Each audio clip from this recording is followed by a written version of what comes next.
Why do people stay in toxic or abusive relationships? And more specifically, why do people stay even when they see the red flags? Because a lot of people assume that the answer is very simple. They think that people stay because they're naive or desperate or they just choose poorly. But it actually goes way beyond that. And Ashley and Alex are a really good example of why. Because Ashley was seeing the red flags. I've just like asked you the timeline so many times and you make me feel like an idiot when I ask about it. And now this story is changing. This wasn't a situation of someone who was completely blinded by love and had no idea what was happening. She was noticing inconsistencies. She was questioning things. Her instincts were picking up on things. Do you know where you were 3 years ago on a Tuesday in May? No, but the way you tell your stories, it seems like you do. And yet the relationship continued to move forward. So the real question isn't just why do people miss red flags? The real question is why do people stay even when they recognize them? Well, in this case specifically, first we have to look at the environment that they were in. Because the pods are actually a perfect breeding ground for unhealthy emotional attachments. In normal life, getting to know someone usually happens much more slowly. You're going out on maybe a couple dates a week, you're spending a few hours together each time. You're getting to learn who someone is gradually. But on Love is Blind, the whole process gets sped up really quickly. This is one of the things that I talk about often is slowing down in relationships as a way to try to prevent yourself from ending up in a toxic situation. So in the pods, you're having these really long conversations, you're sharing personal stories when you haven't even met each other yet. You're talking about your futures together. You're forming this emotional attachment before you actually even know the person in real life. So even in relationships on the show that don't turn toxic, you still see this love bombing happening. The dynamic of the pods actually encourages it. And we saw this early on with Ashley and Alex. Then, once they met in person, there was a lot of reassurance, a lot of validation. We even heard him say he was glad that she was a blonde. Well, we knew that wasn't true. And then the moment that he said to her, how are you feeling? Do you feel safe? And she said yes. And he was like, that's how it's supposed to be. Get used to it. Ugh. They were very affectionate, very touchy. There was the whole cringy eye contact thing. And this continued on the Mexico trip. They were intimate. There was a lot of physical affection, more cringy eye contact stuff. But all of that creates a very powerful emotional connection. It makes you feel loved, feel chosen, feel safe. And once your brain experiences those things, it locks onto it. But then once they got back from Mexico, we saw that shift pretty quickly.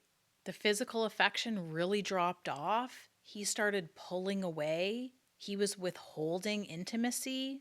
And psychologically, this is a really important shift because now instead of the person being Ashley, being able to just enjoy the relationship, they're trying to get things back to the way that they felt in the beginning, where you start trying harder. Maybe you're walking on eggshells. You're working hard to try to prove yourself worthy because you want that version of the person that you met in the beginning to come back. You're not chasing the person, you're chasing the version of them that you fell for. And we also saw some pretty classic manipulation tactics being used by Alex.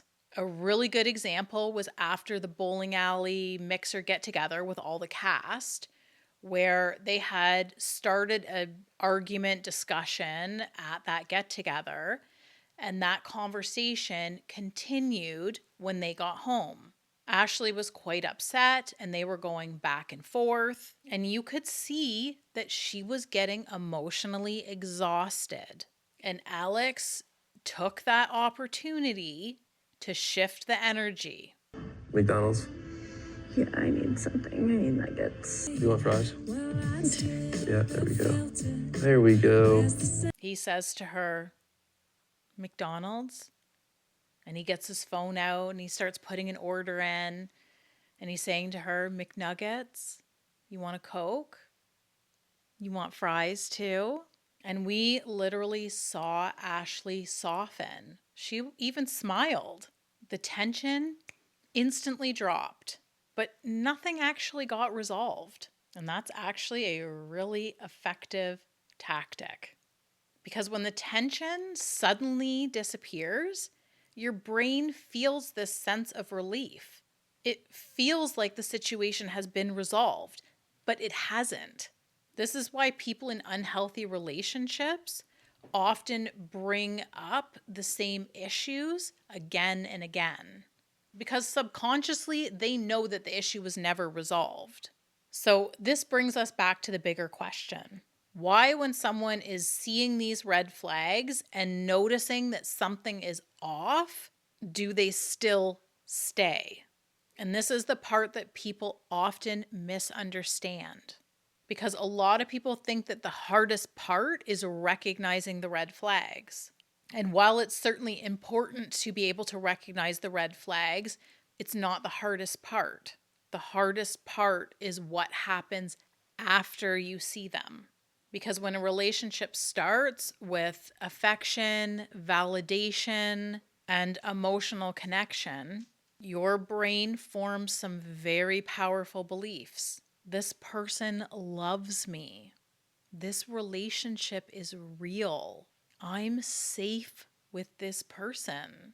And once your brain settles on those beliefs, it starts working really hard to protect them. So when something then happens that doesn't fit those beliefs, a lie, an inconsistency, a behavior that feels off, your brain experiences conflict. One part of you sees the red flags, but the other part of you is trying to protect the connection that you already believe in. So this is where people start explaining things away, thinking maybe I misunderstood, maybe you didn't mean it that way, maybe I'm overthinking all of it. From the outside, it looks obvious.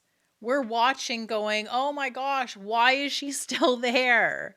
But from the inside, it feels like you're trying to make sense of something that doesn't match the relationship you thought you had. And this is why simply learning the red flags isn't enough. Knowing what they are is certainly valuable. Being able to recognize them is very important. But awareness alone doesn't override emotional attachment. The problem isn't that smart women miss red flags. It's that once we've felt loved, chosen, and emotionally invested, our brains become really good at protecting the relationship that we believe we are in. The hardest part isn't spotting the red flags. The hardest part is trusting yourself enough to believe what you're seeing, even when it threatens the relationship you were hoping was real. And we actually saw what happened with Ashley in the end. She trusted herself. Ultimately, she walked away. I'm not choosing you either. I know I deserve something extraordinary. Saying no to you today is a win. And she said something really interesting. She said that if it would have been a year ago, she would have ignored those red flags and she would have said, I do.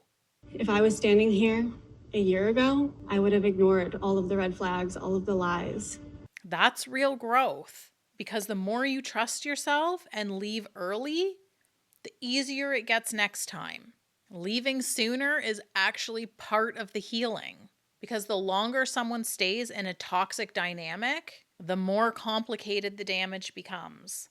But when you recognize it, trust yourself, and leave, that's the healing. And next time, you will leave even sooner. The hardest part isn't spotting the red flags. The hardest part is trusting yourself enough to believe what you're seeing, even when it threatens the relationship that you hoped was real.